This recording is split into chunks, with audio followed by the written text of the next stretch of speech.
How are we feeling out there tonight?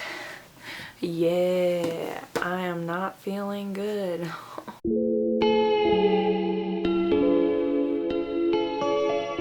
Hello everyone, welcome back to my channel. My name is Darian and today I'm going to be doing the mid-year book tag. So this is actually my third time doing this tag, which I cannot believe it's already the third time, but anyways, it's fine. But this is a tag that pretty much every single booktuber does once we're halfway through the year, except a lot of people do it at the beginning of June, and I'm going to prove in this video why you should wait until halfway through the year, because it's called the mid-year book tag.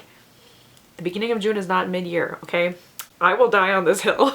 As the title suggests, it is simply a tag to look back on the first half of the year, look at the best books you read, the best characters you read, all of that fun stuff. I love doing this tag every year and I am very excited to do it again today. I will say I am feeling quite shitty today. I have my period and I feel awful, but this is pretty much the only chance I have to film this video, so if my energy seems low, that is why. But without further ado, let's just get into the questions for the tag and talk about some of the best and some of the worst books I've read this year. So the first question is the best book you've read so far in 2022, and I actually have two answers for this, even though one, like, I can definitely pick one between the two, but I felt like I had to mention both these books, and I read both of these books in June. So if I had done this tag at the beginning of June, like some people, then these books wouldn't be included, and that would be a crime against humanity. So first of all, if you've watched any of the vlogs I did in June, you will know one of these answers, and that is Babel by R.F. Kuang. I was lucky enough to get an ARC of this book, and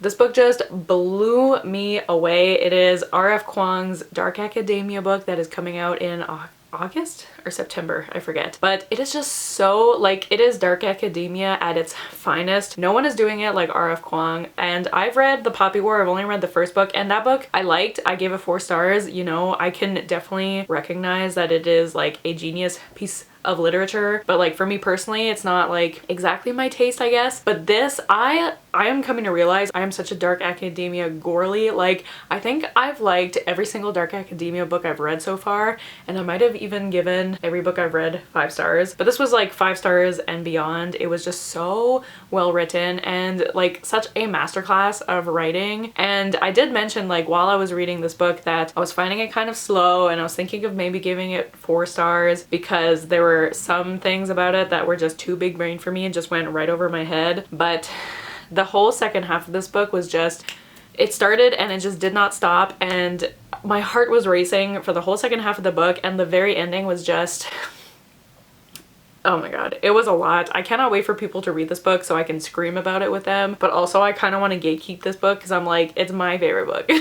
You can't have it. But yeah, so that is definitely my favorite book I've read so far this year. But another book I want to mention is Book Lovers by Emily Henry. I read this also in June very recently, and I was obsessed with this book. I think a lot of it has to do with the timing that I read this. I read this at the perfect time. I really needed a book like this to kind of cheer me up in my life, and this was just so sweet and cute and funny, and obviously it's a romance between these two book lovers. Like, what more do you want? And it's the first book I read from Emily Henry, and I just adored it so much. Like, I just had a huge smile on my face the whole time I was reading it, so this is definitely another favorite book I've read so far this year. So the next question is the best sequel you've read so far this year, and I've actually read a few sequels. Okay, look at me go. I am notoriously very bad at continuing series, but this year I've been doing kind of okay. And I mean, a lot of the sequels I've read were for the Shadowhunters read-along, and I'm not gonna count rereads for these questions. So the best sequel I've read this year that wasn't a reread was A Sky Beyond the Storm by Sabaa Tahir. This is the last book in the Ember in the Ashes series, and it was such a perfect way to end the series. The ending was just so heartbreaking and brutal, but also, like, it was just very bittersweet. Like, it ended in the perfect way. I obviously don't want to spoil anything because it's the last book, but it just ended so perfectly, and I gave this book 5 stars, and the 5 star, like, the book itself was probably more of a 4.5 stars, but I gave it 5 stars to represent the series as a whole and how well that this ended that series. And I'm just very proud of myself for finally finishing this series. But it was a great time. If you haven't picked this series up, it is YA fantasy, but I would say it's more new adult than YA because it does get very gruesome at times, but it is a great series and definitely the best sequel that I've read this year. So the next question is new releases that you haven't read yet but want to, and I have a lot.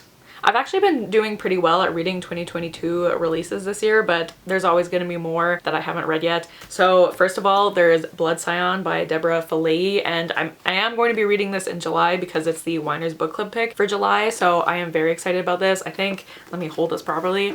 There we go. First of all, this is one of the most beautiful covers I've ever seen, and if I like the book, I'm definitely going to be buying myself a finished copy because it is simply stunning. So definitely very excited for this one. There's also this booktube darling. Everyone is reading this book right now and loving it, and that is Legends and Lattes by Travis Baldree. I think this is just a cozy fantasy. I think you're following an orc who like opens up a cafe or something like that, and it's very low stakes. Like it says at the top, a novel of high fantasy and low stakes.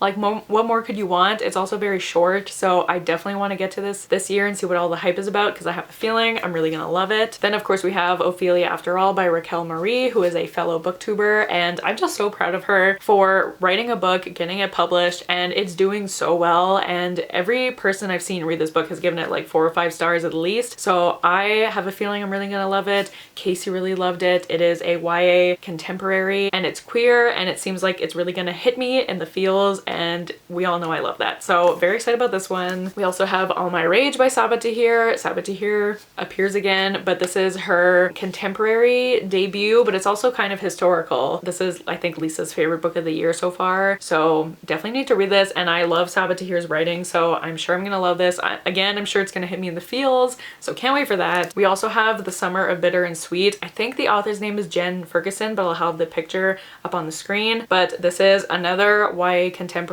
which I think is also hard-hitting, and it has Ace Rep in it, so I definitely need to read that. The cover is also stunning, so I've also heard great things about this one. And then lastly, we have Daughter of the Moon Goddess by Sulin Tan, and another beautiful cover. This is also on my July TBR, so hopefully I can get to it. But ever since I heard about this book, I just had a feeling that I would really love it. Like, there's just something about it. Maybe it's the beautiful cover, but something about it is pulling me towards it, so I feel like I'm gonna love that one. The next question is my most anticipated release for the second half of the year, and I have 3. Aside from Babel, obviously I'm very excited for that to be released, but I have already read it, so I felt like it didn't count. But first of all, we have Aces Wild by Amanda DeWitt, I believe is her name, and this is a heist book about aces. Like, it's literally the title, Aces Wild. This girl is part of like this ace support group, and they end up going on a heist.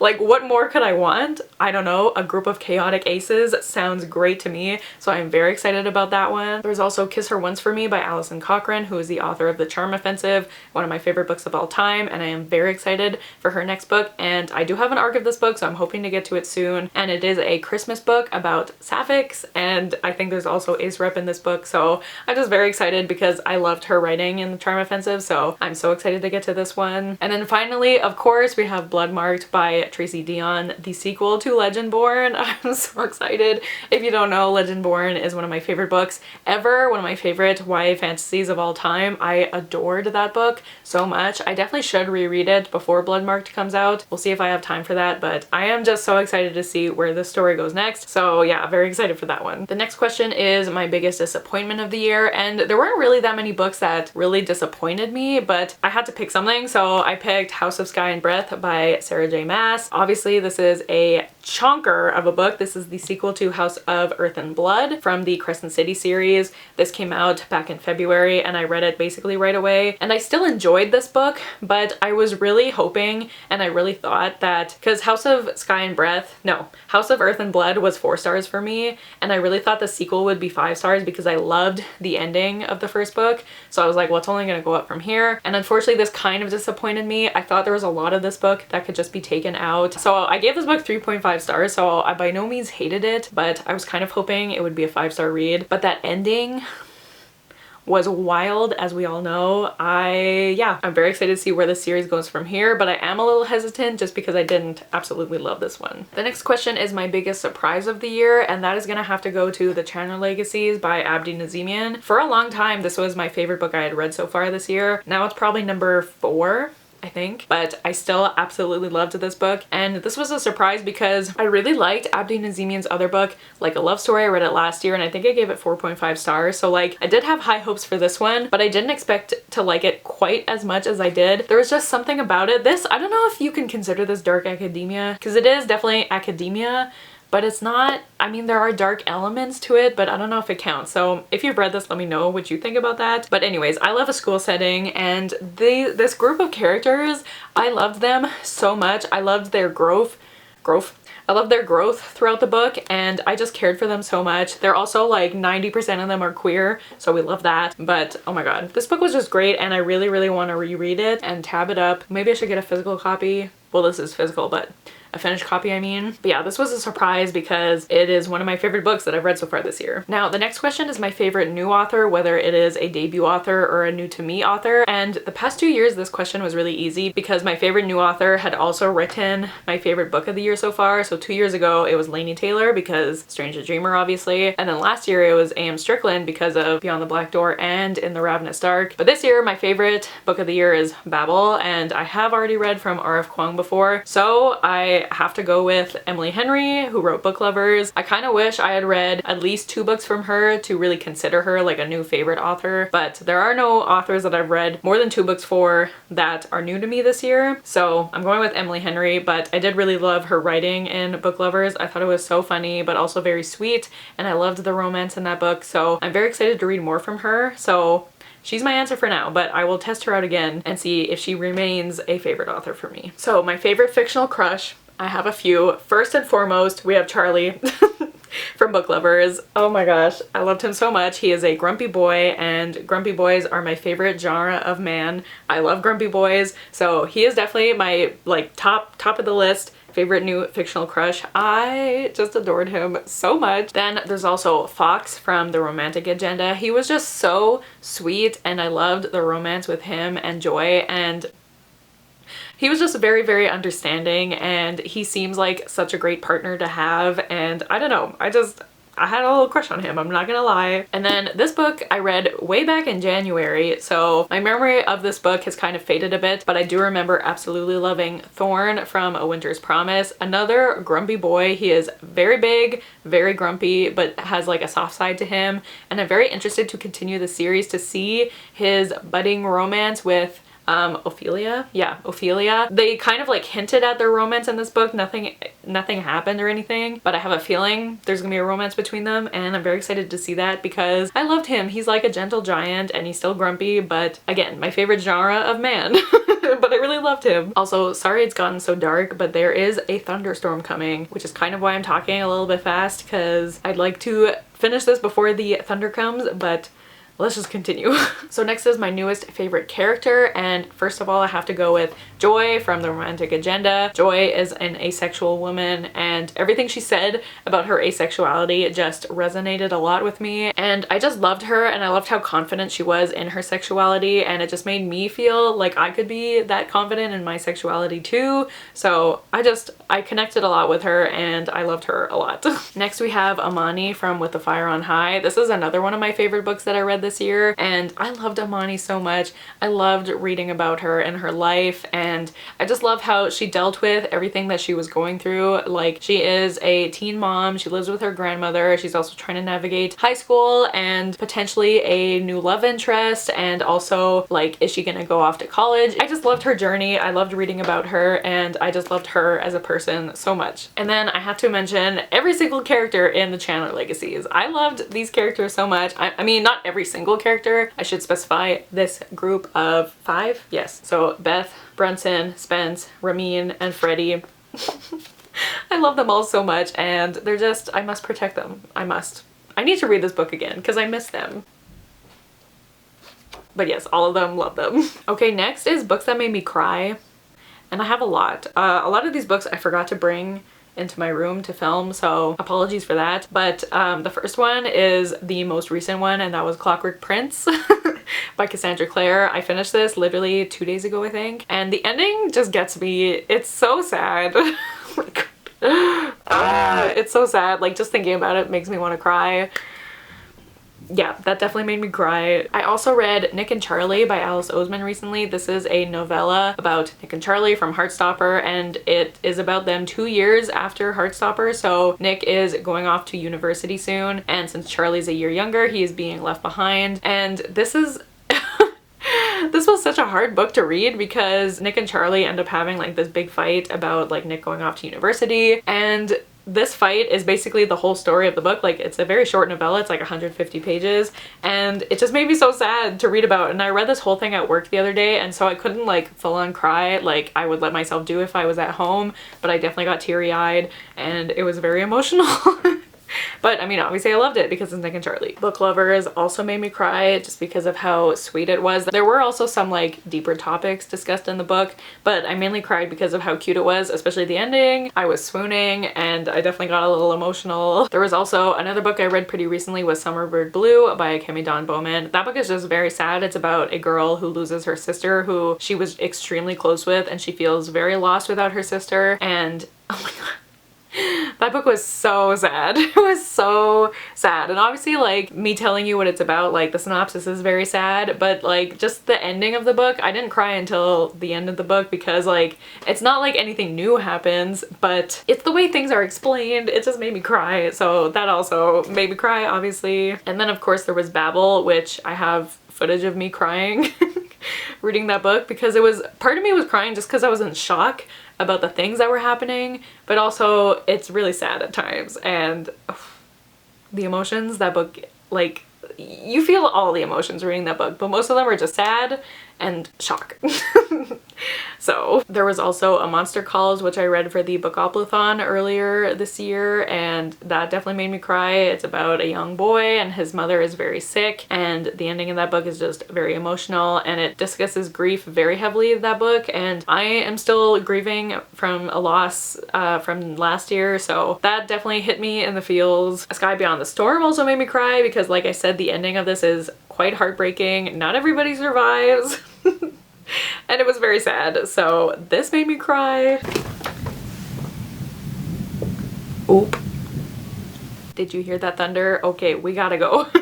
So finally, the last book that I will mention that made me cry is Heartstopper. I reread this when the trailer came out earlier this year for the TV show, and I just felt the need to reread this, so I did, and then I cried, obviously, because it's Heartstopper, and how can you not cry? So moving on from books that made me sad, the next question is books that made me happy. So obviously, Book Lovers.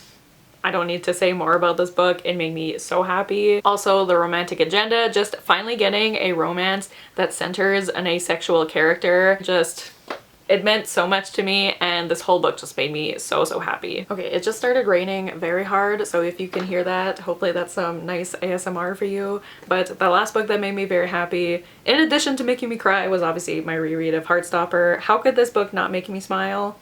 It's literally impossible. If you read this and you don't smile, electric chair. The next question is the most beautiful books I got this year, and these were both provided to me from Salma, one of my best friends. If you've watched any of my videos, you know who Salma is, and she earlier this year went on a trip to the UK and asked if I wanted any UK editions of books for my birthday, and I was like, yes please. So she got me two of the most beautiful books I've ever seen, and they also look so good together. But the first one is The Starless Sea. I love the UK edition of The Starless Sea so much more than the US edition. You could never catch me holding the US edition. It is, like, it's not that ugly, I guess, but like compared to this, no competition. This is just so stunning. Just the blue, and oh my god, it is so beautiful. The spine is also stunning. Like, what more could you want in a book cover? I don't know. And then the other one I got is Ariadne by Jennifer Saint, and this is also just stunning. The gold foiling, and like, I like the US edition of this book, but this is just so much prettier. And look at them together. Like, are you kidding me? I love it so much. So these are definitely the most beautiful books I got this year. Thanks, Salma. The next question is my favorite adaptation from this year, and like, this isn't even a question. Obviously, it's Heartstopper. I've watched that show so many times. I mean, I knew it was gonna be good because I love the graphic novel so much, and once I heard that Alice Oseman was involved, I was like, yep, it's gonna be great, and it was. It exceeded my expectations, which were already very high, but I've seen that show so many times. I watched it like 7 times, I think, within the first week, and now I've seen it way more than 20 times. I lost count at some point, but I still, it's my comfort show. I watch it whenever I'm sad or whenever I just want to see Nick and Charlie again. The casting of the show was just so perfect. Not one person was miscast. It was just amazing. and I loved it so much. The next question is, what books do you need to read by the end of the year, and like how much time do you have? Because I could easily list off like 800 books right now, but I won't. But I'm not gonna repeat myself, so all the books that I mentioned, like the new releases, the books that came out this year that I haven't read yet, all of those are included in this, so keep those in mind. Plus, I still really need to read The Song of Achilles by Madeline Miller, because this book was on a 5-star predictions list that I made. It was like one of my very first videos on my channel. I think it was like my 4th video. So that was 2 years ago, and this was on the list, and I said I thought it would be 5 stars, and I still haven't read it, so I really need to do that. And then the other book that I still haven't read from that video is The Astonishing Color of After by Emily X.R. Pan. Why haven't I read this yet? I'm gonna love it. It's hard-hitting. It is about a girl who loses her mother to suicide, and she believes her mother has turned into this bird, and I've just heard it is very moving, very sad, but very heartwarming also, and I know I'm gonna love it, so why haven't I read it yet? Also, this cover is stunning. I need to get to it. I'm also gonna mention The Starless Sea again, because I have a feeling I'm gonna like this book. I know a lot of my friends, like some have given it 5 stars, some have given it 2 stars. My brother didn't really like this book, which makes me worried because we tend to like similar things. So we'll see how I feel about it, but all I care about is that it has lyrical writing. So for that reason alone, I think I'm gonna like it, but I need to get to it soon. Then we have The Assassin's Apprentice, which I've wanted to read Robin Hobb for so long, but Steph is like plowing through these books recently, and she's made me really excited to try the series out, so I would love to read at least the first book before the end of the year. There's also Beach Read, and obviously since I loved Book Lovers so much, I really want to get to this one because I know this is most people's favorite Emily Henry book. We'll see how I feel, but I mean, Lisa and Casey read this recently and loved it, so I think I will too. Then we have a book that honestly, it's a crime that I haven't read this yet. I bought it like almost as soon as it came out, and it's just been sitting on my shelf, but that is Project Hail Mary by Andy Weir. The Martian is one of my favorite books of all time, and The Martian movie is also one of my favorite movies of all time, and I've just heard so many great things about this book, and I know I'm gonna love it, so why haven't I read it? I don't know. It is kind of chunky, but like it's not too bad. It's like 450 pages.